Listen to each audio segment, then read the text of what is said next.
Thanks to LL Bean for presenting today's storybook with limited commercial interruption.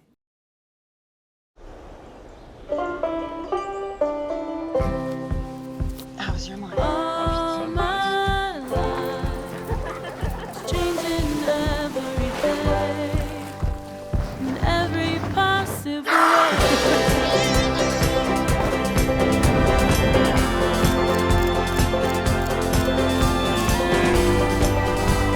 In every possible way.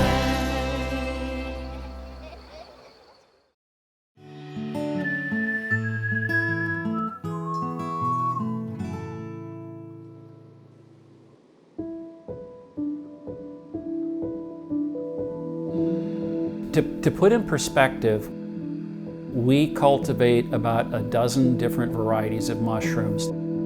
There are literally tens of thousands of varieties of mushrooms, most of which have never been scientifically explored for their potential medicinal or food purposes. We're scratching the tip of the iceberg in terms of what could be done in the future.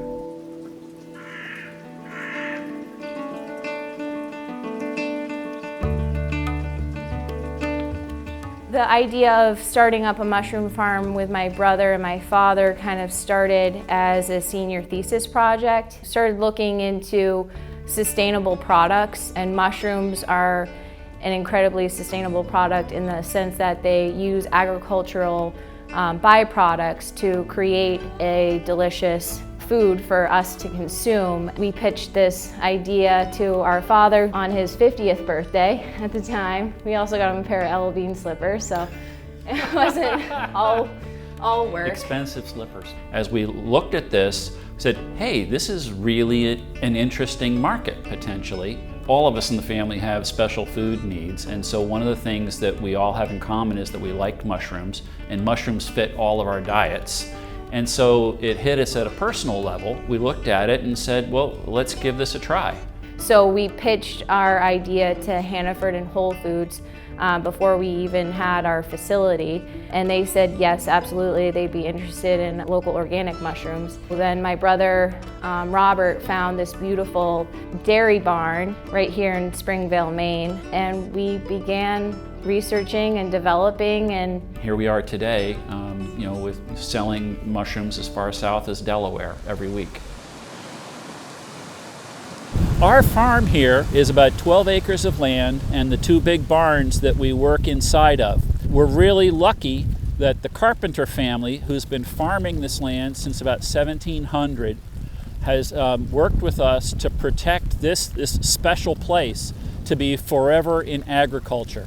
We're one of a group of farmers here that is working to maintain agriculture in southern Maine, who all collaborate together, helping each other out and making it possible to be easy for consumers to come to the farms and get produce and keep the 300 plus year tradition of agriculture in York County. I spoke with a woman from the Penobscot Nation at an agriculture conference, and she came up to me and she said, do you know what the name of your farm means? And I said, no, I know it's an Indian word. And she said, Mousam, and she pronounced it, it's supposed to be pronounced Mousam. She said it means grandfather. That's very important to me because I'm about to become a grandfather myself. This valley's always been named Mousam. And the Wabanaki Native Americans used to forage these lands, and they would incorporate mushrooms just like the ones that we grow indoors into their cuisine. They've been used for food here, for thousands of years. That's why we want to make sure it's going to stay in agriculture forever, to continue this tradition. So we're trying to mimic nature as much as possible indoors. The trick is to give it the environment that it wants to fruit, because every plant's got a particular time of year or humidity that they want. Shiitakes commercially originated in Japan. They want us to trick them into thinking that it's either spring or autumn in Japan, when there's lots of rainfall. We also grow a yellow oyster that wants it to be summertime in Florida. 90% humidity, it wants it to rain all during the day, 85, 90 degrees. So we've got both going on the same time in the same building, and we control this via our computer system. My background's in industrial computer systems, and so we've used the technology to really greatly cut down the cost of the computer system. And we've got a much more flexible and accurate system than you can buy off the shelf. Mushrooms are actually really similar to humans in the sense that they breathe in oxygen and they exhale CO2. So we use our HVAC system. If we were to shut that down, it would only be a matter of hours before the mushrooms would start to suffocate on the CO2 that they were producing.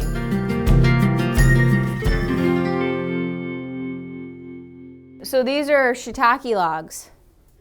They come in like this. And then in about a week's time, they look like this. The spawn actually, some of the spawn comes from North Spore. And then it gets inoculated at Maine cap and stem, grows out for 30 days, and then comes here. And in a week's time, they are popping up mushrooms. The grow medium itself, that takes about 30 days to have the mycelium, which is the white mushroom root, colonize the log. But we buy in the grow medium. Once the log is ready to be harvested, the caps themselves will start to unfurl and they'll start to show their gills. And that's actually where the spores are dropped, and that's the reproductive aspect. And it only takes about 3 to 5 days for the mushrooms, which is the mature fruit body, to begin producing and be ready for us to harvest and pick and pack and then deliver. Our turnaround time from the harvest to the packing to the grocery store shelf to the consumer's fridge is approximately 48 to 72 hours.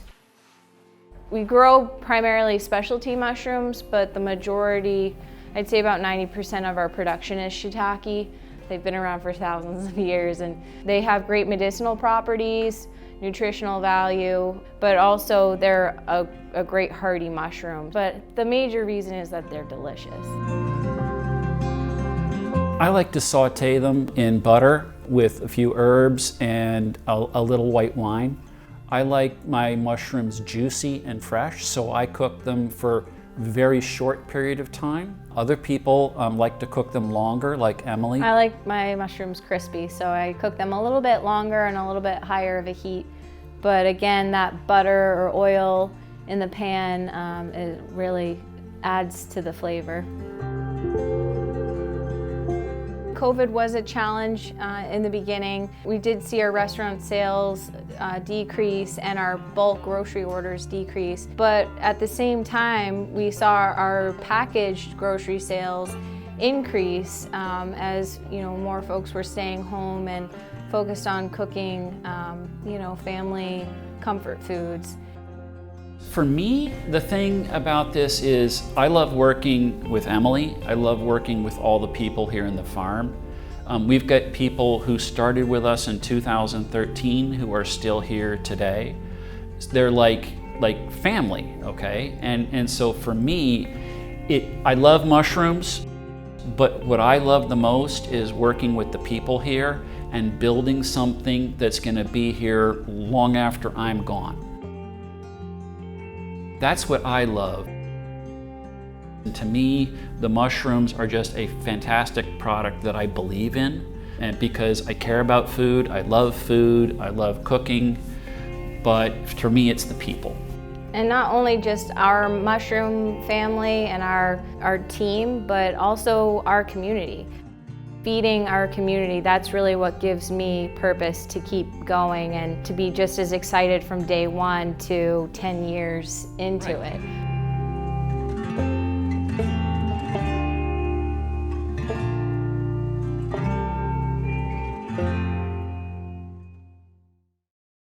At Native Maine, we work with over 88 local farms and producers across the state. It's such an honor to be able to work with such amazing farmers and manufacturers. We really value our partnership with Native Maine. They're just a great group of people to work with. When you buy from a local business, that local business owner is using that money to pay local people to work and then go out into the community and spend those dollars. Native Maine can do that for us, and we can focus on growing the food. We're the pros at growing the mushrooms, and Native Maine are the pros at distributing them. Hi, and welcome back to Plate the State. For all of you who have been so excited to incorporate more vegetarian things into your diets, and then you see mushrooms popping up a lot in your recipes, hopefully you thought it was really cool to see how they are actually cultivated, right? I think there's a stigma around mushrooms, right? And people think like they're slimy, or they come from a can, or you get them on a pizza that looks gross, right? I think we're gonna change that, Game right? changer. Yeah. So at Mousam Valley, we just saw these growing. We just saw them. How fun was that? And those rooms and all the mist, and it was just like, My hair is still... it's like Alice in Wonderland when you see some of these things. So I'm so excited to get into cooking these and showing you guys all different methods of how to use them. Yeah, and so we are in Kennebunk at the beautiful Hancock Lumber Kitchen Design Showroom, and we are actually going to start with the chef tip today, and I'm going to show you one of my favorite little ways to use mushrooms.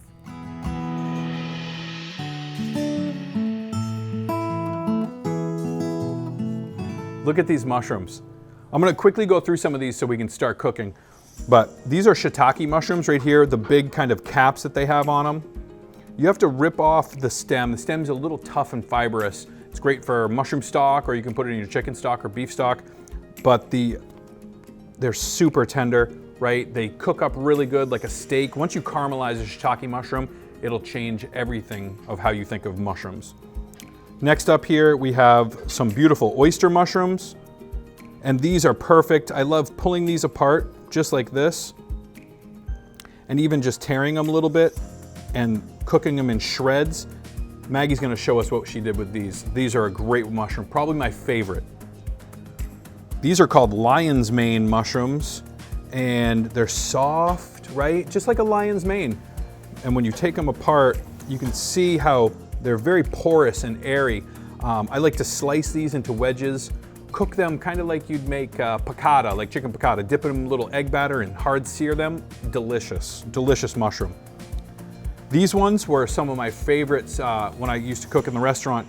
They're called king trumpets or king oyster mushrooms. I love how they have the little toadstool on the top part. You slice them down the middle and you sear them up. They're gonna be great. We're gonna show you what to do with these when we get into one of our other recipes. These mushrooms, probably one of my most fun to say. These are called piopinos, right? I know we saw the chestnut mushrooms before back at the farm, but these mushrooms, look at the stalk on those. Everything's edible on this, okay? These are great for grilling. You can get some really good char. I think with piopinos, if you get a good char flavor on it, that's what really will enhance the flavor of them, okay? And then you come up to some other oyster mushrooms, like when we saw these ones, these were nice and dark, right? These are some gray oysters, and then these are some butter oysters. Look how yellow they are. And they come in many different varieties. Mousam have grown pink for me before. They're just beautiful, like a rose color. So if you've thought mushrooms come in a can, definitely not. And the wide array of mushrooms that are available to us now is incredible. And this doesn't even include any of our foraging, right? So this is gonna be really exciting to get into these and start cooking. Truth be told, I was one of those people that Josh was talking about. Bad experiences with mushrooms growing up, and I just refused to try them. But over the past couple years, being exposed to these more heirloom, cultivated, cool mushrooms, I love them now, and this is one of my favorite things to do. So you can pretty much use any type of mushrooms. We're gonna make a mushroom confit, which acts as a really cool condiment that you can just keep in your fridge. So leftover mushrooms, if you have an abundance of mushrooms, you can pretty much use any kind. You're gonna cook them down with some oil, shallots, tomatoes, and garlic. You don't wanna boil them. Just have them simmer, let them dance around, get to know each other. And then we're gonna turn that heat off just when it looks like everything is combined and the mushrooms start to get a little bit soft, but they're not gonna get mushy. That's one of the reasons we like using oyster mushrooms, because they really hold their shape. Then what we're gonna do is we're gonna add some herbs. I love using tarragon because all things French. Parsley gives a little freshness, red wine vinegar because we need the acid, and a little bit of sugar. All right, that is all combined, and to store this, you can just put it in a mason jar in your fridge. Just make sure the oil stays covered, so check on it every few days, and if it absorbs, just top it off with a little more olive oil. And this goes amazing on anything, truly, in pasta, chicken, swordfish. So Josh was at Harborfish yesterday and picked up some gorgeous swordfish. Is it done, baby? Oh, it's perfect. All right. Look at this. That's perfect. All right, we're gonna put on some of that beautiful confit, drizzle it with this. Perfect. How quick was that? You already have this in your fridge ready to go. Go to your favorite fishmonger, get it, and then you were blowing your family away with how good this are. I promise they're gonna like mushrooms after this. So for this and all of our chef tips, please visit platethestate.com.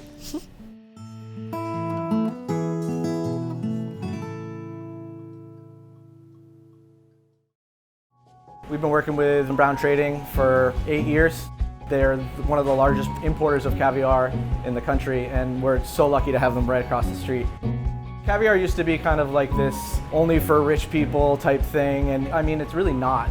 There's so many caviars, I mean, there's every price range. I'm really proud to be a part of Brown Trading because our desire is to help expose more and more people. It's good for you, it's now sustainable, and I think it's just awesome.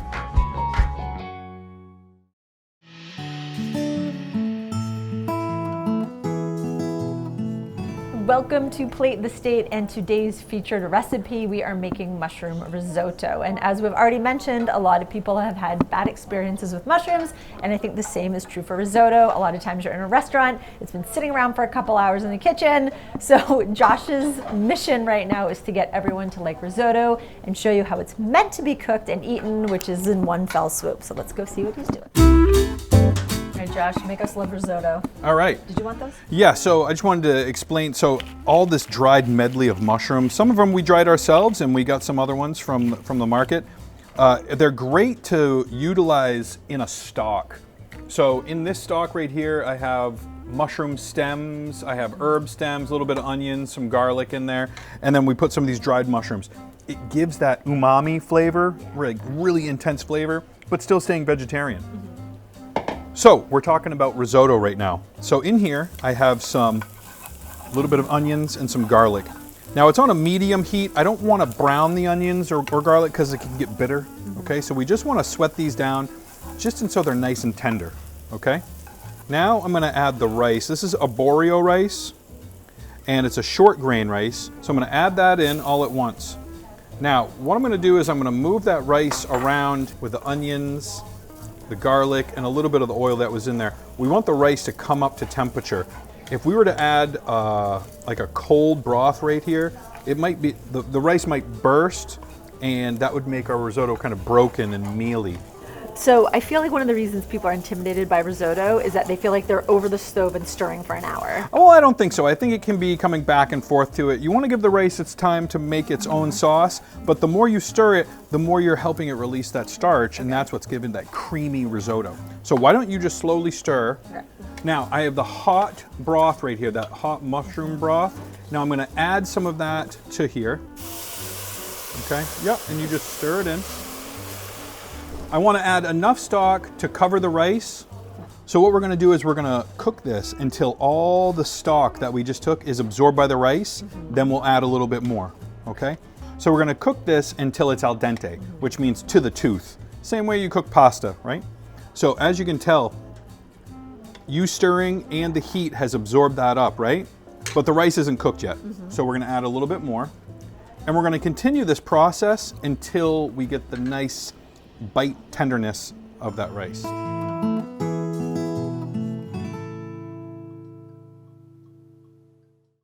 We're getting there to sunnier days, being with the ones we love, and now with those you've missed. This is you remastering the art of life. And while you're getting back at it, we'll be here to help you master the art of money. Norway Savings. Live your life in color. This week's pantry tip is brought to you by Norway Savings Bank. Hi, welcome to today's pantry tip. Since we're talking about mushrooms, I'm going to show you a great recipe called mushroom duxelle. And it's a French recipe, and it's basically a puree of mushrooms, or mushrooms that have been cooked down with shallots, some wine, garlic, a little bit of oil. And you basically cook all the moisture out to make this kind of thick mushroom paste. and it's super versatile. I can put it in a piping bag, make raviolis or tortellinis with it. I keep a jar in the fridge if I want to spoon it on top of a cream sauce, or if I want to make a chicken dish with mushrooms added to it. It's just perfect.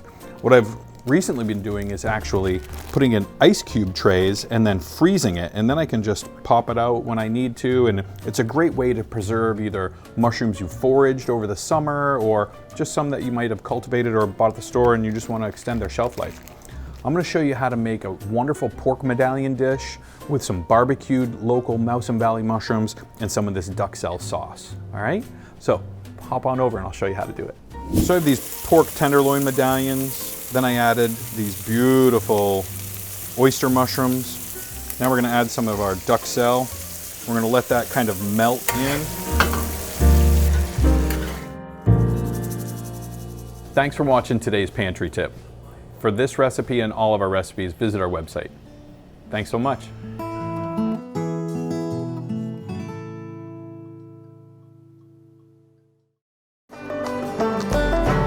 Worked at Harbor Fish since '73. Customers come first. If you don't have respect for the customers, you can't work here. Where else can they go and go up to a window and watch a full crew cutting fish in-house, skinning it, packing it, ready for retail? Don't be nervous to come down to Harbor Fish. If you need help walking up the stairs and get in the door, I'll come out and help you.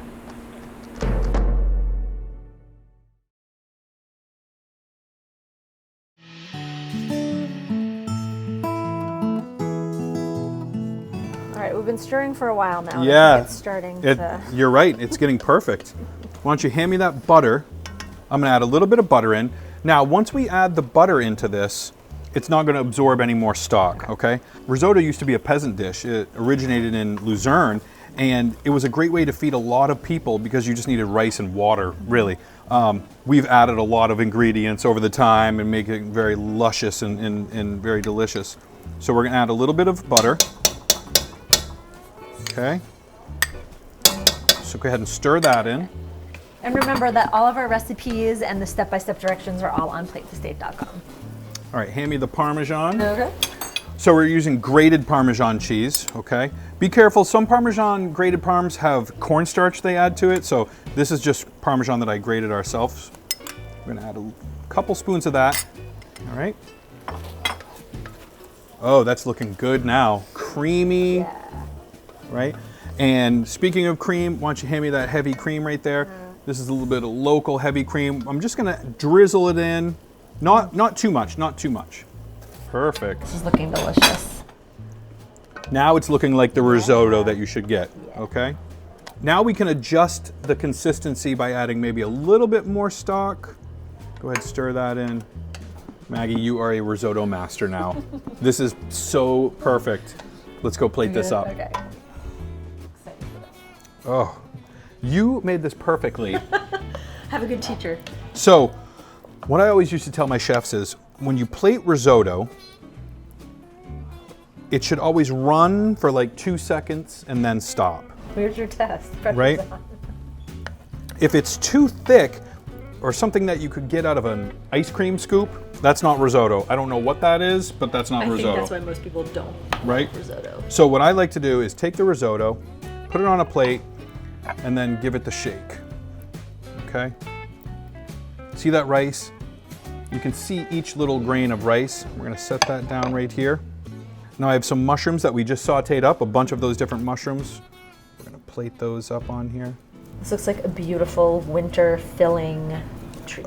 Yes. Vegetarian, if you like it, you could add, chicken or fish or meat to this, but it's perfect. Okay, Maggie. Once you get some Parmesan cheese over there, sprinkle that all the way around it. Oh, perfect. Okay, and then some thyme. And then for some extra special treat, I'm gonna put a little bit of truffle oil. As soon as I put this on, you're gonna really get that aroma of that truffle on there. We're gonna finish it off with just a little bit of salt. Oh, the smell just hit. Right? And then some cracked pepper. This is one of my most favorite recipes, and I'm so glad we got to show everybody. I know, and if you make this, feel free to share it with us on Instagram and Facebook at Plate the State. Now we're gonna go ahead and dig into this, and we'll see you when we get back.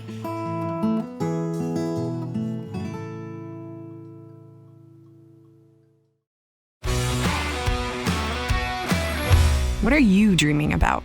Wake up to Town & Country Federal Credit Union. If you can dream it, we can finance it without stressing your budget. Sweet dreams begin at tcfcu.com. Today's leftover ideas are brought to you by Town & Country Federal Credit Union, helping you stretch your food dollars. Hi, welcome to today's leftover idea. You have leftover risotto. You can see how it's congealed in the fridge now. It's got nice and cold, but it's also reabsorbed all of that. The rice is, for the lack of a better term, overcooked, but that's okay, because what we're gonna do is we're gonna make these great arancini, which are kind of like rice balls or risotto balls. So what I'm gonna do is take some of that leftover risotto, right? Kind of flatten it out a little bit. I'm gonna take a piece of local cheddar cheese, pop it right on the inside, and then wrap that rice right back around it, okay? So we're kind of stuffing the rice ball with some of that local cheddar. Then you just want it like a meatball, just roll it right up. And then our standard breading procedure, flour, egg wash here. So this is just a little bit of beaten egg and some water. You want to work it around so you have kind of like that glue with the flour. And then I have dried breadcrumbs. Some recipes I'll use fresh breadcrumbs. For making arancini, I like using dried breadcrumbs. And then you just want to coat it off, kind of knock off any excess breadcrumbs. Now they're perfect for frying. So we're gonna head on over to the stove and I'm gonna show you how to deep fry these to get them nice and crispy.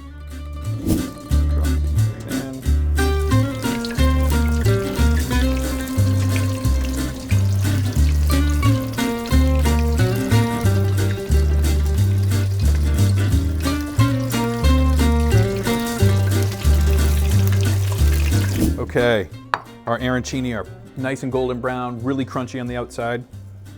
I'm gonna give them a little bit of salt, a little bit of pepper.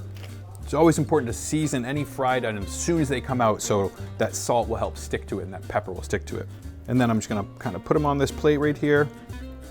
Got some of our honey. I have some toasted walnuts and roasted garlic in here. Just gonna garnish that up. And then for some extra lusciousness, some nice big shaves of Parmesan cheese. Thanks for watching today's leftover idea. For this recipe and all of our leftover ideas, follow us at platethestate.com. See you next time.